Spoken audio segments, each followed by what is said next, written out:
In the last mimer from Wednesday, we learned about the concept that Yakov is sending Malachim to Esav. He's going back to Israel after 20 plus years of being away.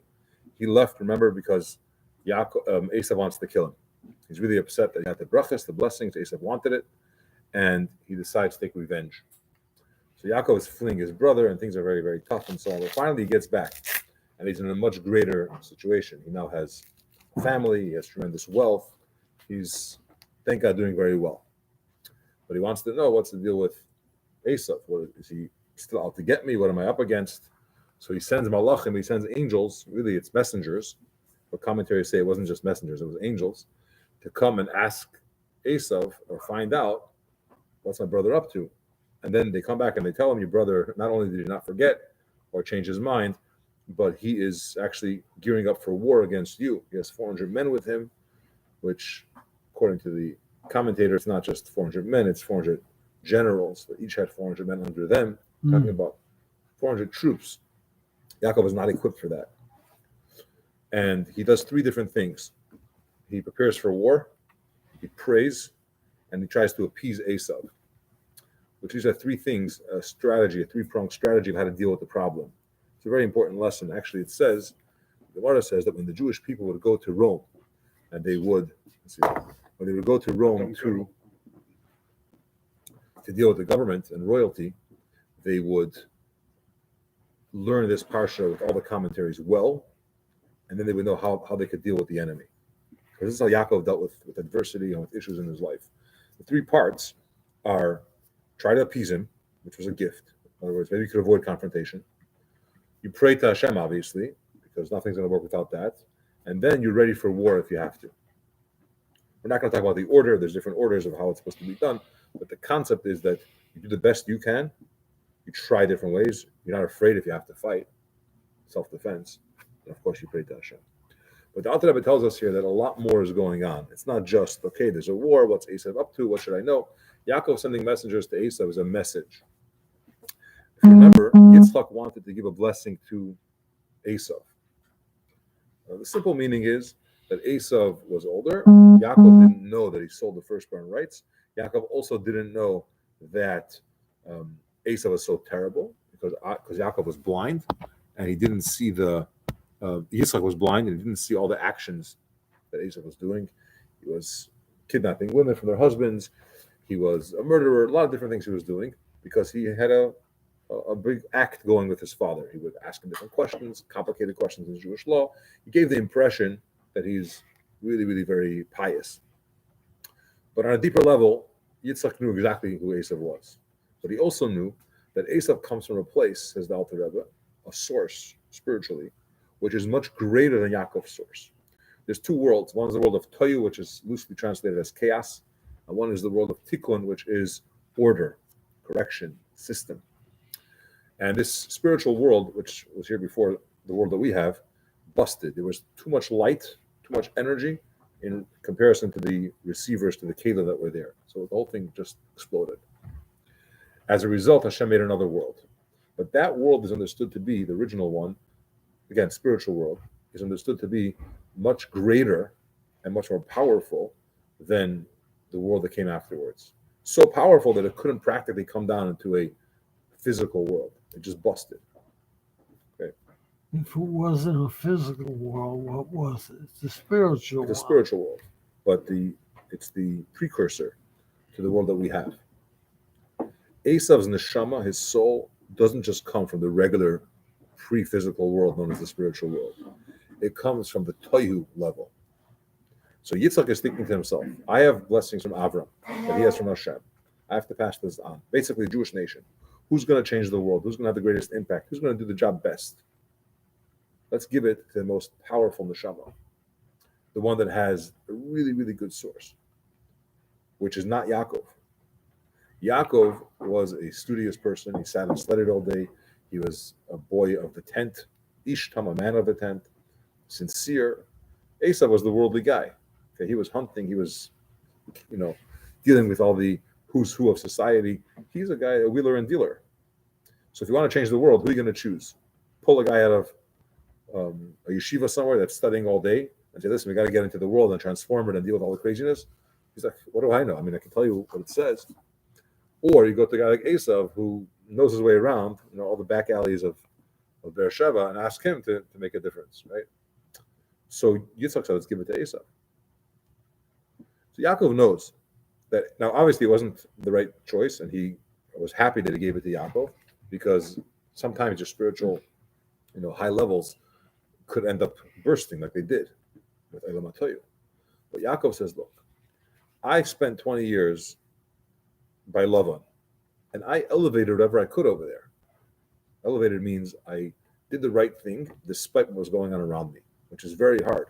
His father-in-law was a trickster, a liar, a stealer. I mean, even his own wife, his father-in-law tried to trick and actually successfully got him to marry both daughters and to double work, and then he fooled him and changed his arrangement with him thousands of times. It was insane. And Yaakov still remained faithful, honest. Not only that, but he was able to raise what would become the Jewish nation properly, without a family unit where you have a Zaidi and a Bubby, and right. Yitzchak wasn't there, Rivka wasn't there, he was alone. And the Zaidi that they had was Lavan, right? And he's not in the community environment and the shoals and things. He's out of Israel. He managed to do it. So he's telling Esav, and he's sending messages and saying, Esav, I did my part. I had already elevated the whole world, so to speak, that I'm in. I grew, I elevated. I'm in a great situation. And now I want to get some of your energy, because together we could change the world, right? I did mine, you probably did yours, and let's join forces. And that Alter Rebbe said in the last mimer is he sends a messenger to Esav. Now it says Vayishlach Yaakov Malachim Lifanav, in front of him. So in front of him means ahead of him, but it also means the one that's above him. He said Esav has energy from Tayu. I am Tikkun. I did the Tikkun. Now I got to get from Tayu. I want to go higher. So where's he up to? The angels come back and they say, sorry, he's not nowhere near that. He's didn't elevate anything. He didn't change himself. He didn't refine himself. He's actually coming to fight you. Okay? And that's where we're up to now. By Yeshuvu HaMalachim, page 48. Second line. By Yeshuvu HaMalachim al Yaakov Lemar, the angels came back to Yaakov and they said, Banu Elachichal Esav, we came to your brother, to Esav, and also he's going towards you. There's 400 people with him. And we're going to learn that 400, like everything in Torah, doesn't just mean 400. There's a lot of layers here, what these 400 represent. Pirosh, this means, the answer of the messengers are as follows. Even though, because of you, as far as you're concerned, it's very befitting and proper that for the makif of Tayu should come forth to you. In other words, as far as you're concerned, you're ready for Esav's level, which Esav's, maybe we shouldn't call it Esav's level, but Esav also has that level of Tayu. You're ready. Why? How could you be ready for Tayu? Yakov is not from Tayu. Because it's found in you, Hashlemus, the completion shalatikun of Tikkun. You reached your max. You fulfilled everything. So now you want to get from Esav. What can we do? The stop here, the withholding, the problem is because of Esav, your brother. Shehu adayin lemata. He's still down here. He's in a way of broken. Remember that world that crushed? It exploded. Esav didn't pick up the pieces yet. Who's saying this, Rabbi? The Alter Rebbe is telling us that this is the angel's response to Yaakov. But then this is battered adayin klal, and it was not refined yet at all. If so, how is it possible for Esav to give you some of his source? He didn't tap into it. He's in the streets. I know. He himself is still down here. If he's down here, he can't give you anything from up there. He has it somewhere in his potential, but he didn't reach it. How do we know this? The proof that Esav is still down here, that he's broken, he's still in that original state. He's going towards you. 400 men are with him. So we got an issue here. Esav is not able to give you anything. You can't tap into it. He didn't, technically, yes, but he didn't develop it yet. And he's coming towards you with 400 men. Now, 400 men is not coincidental. A lot of people, whatever, 400. 400 men means something. Pirush Dal Meis Ish, what does it mean, 400 men? 400 men represent the harsh judgments of the externalities. When you have klipa, let's just call it impurities, it's referred to as chitzenim, the external forces. Why? Because they get their energy from external things, leftovers. Everything comes from Hashem. But there's a direct way of getting it. That's kedusha. Hashem gives it directly, and everything else is sustained also from Hashem. But it's called chitzenim. It gets like leftovers, remnants. Hanim shachim.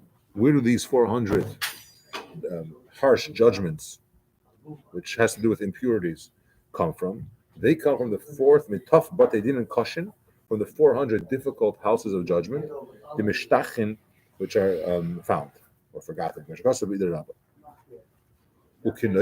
it's known, the root of the root. Where do these 400? Everything happens from somewhere, right? It stems from something. Where do these 400 men that we mentioned that are a result of these 400 difficult judgments, and where do they come from? This Havim in Dalad Mei Shekel Kesef, they come about from the 400 Shekel Kesef. Remember, Avram Avinu, he bought a portion of land. Welcome. Happy to see you. How are you, Lev? So the 400 Good. the 400 coins, silver coins that Avram gave Ephraim. Think about it. Avram is holy. Everything that represents his holiness. Abraham, he's holy. Yeah. Everything represents his holy. And he's taking 400 silver coins and he gave it to Ephraim. Ephraim was not a good guy. Ephraim was the opposite of Avram.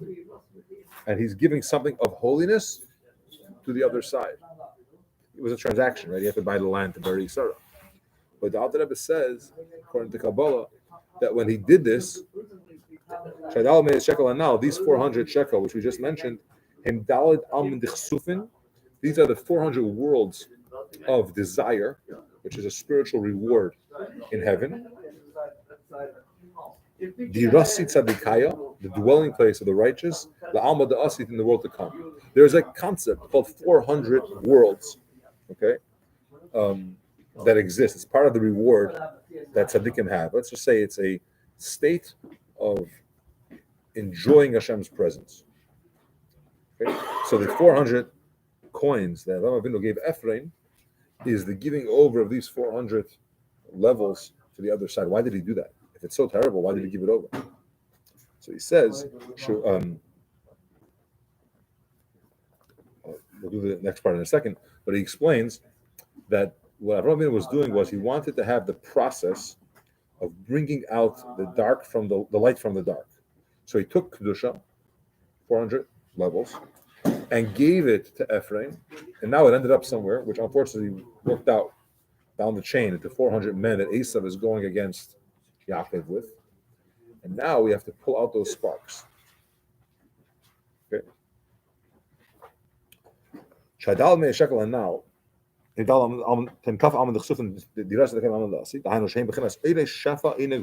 lights of the flow of the supernal pleasure, which come from Atika Kadisha, which is in the stage of Keser, which is an intermediary between God's light and creation of the world.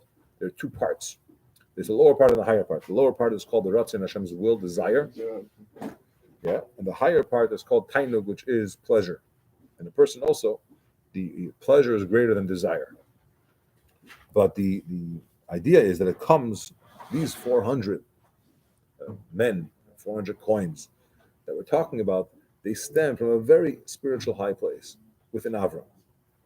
It's an intermediary, but not an intermediary that separates, it's an intermediary that connects between the essence of Hashem to the world of Atzilus. As it's known,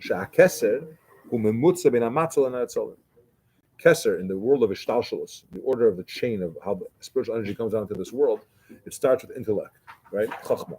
Above that, there's something called Keser, which is the crown. This crown is a intermediary, a connector between Hamatzil and Etzolim, the creator and the creations. And from that level of tzaddik, of Keser, From there comes the flow and the energy and the pleasure and the enjoyment in Alikus to tzaddikim. Mashiach will come. Okay, so we're talking in one word, a very high level of spirituality, referred to loosely as Keser. This level, Avraham Avinu, when he gave 400 coins to Ephraim, he was taking some of that and giving it to the other side, knowingly and by design, but he gave it to that. And as a result, it goes down many levels, 400, but they didn't in caution and so on. And now Esav is coming to Yakov with 400 men. And this is the idea of the 400 worlds of pleasure, desire, wanting of Kedusha, there's the 400 coins. It's called, it wasn't just money, it was a currency that works everywhere. Certain currencies in the world, go to any country and you could use them, right? It was a top quality dollar of the day, right? That's still the case today. Keser, Keser, again, Seder Shtashlos, is referred to as Secher, which is merchant or commerce. Why? Because Secher is from the same word of Scher, which means going around. Okay, also the commerce, it goes around, it's a cycle. And the level of Keser is known as Makif Kol HaShtashlos, also surrounds, it doesn't go internally but external, which is another way to refer to the level of Keser. So you see from the pasuk itself, with the Arba Shekel Keser, the 400 coins that Avram gave to him, it wasn't just 400 coins, it was Ever Las Seicher, which is circling, which is Keser, because it surrounds, which is Makif. Okay. In Al-Chsufin,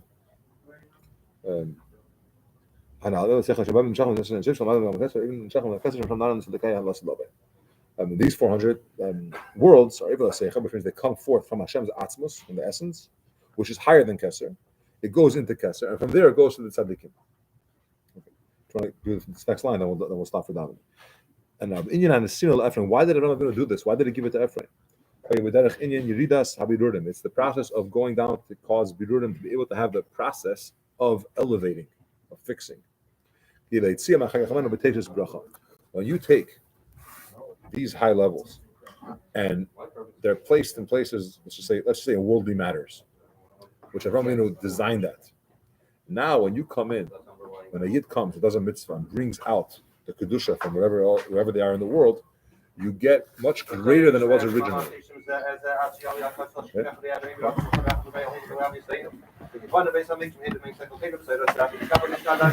Amen.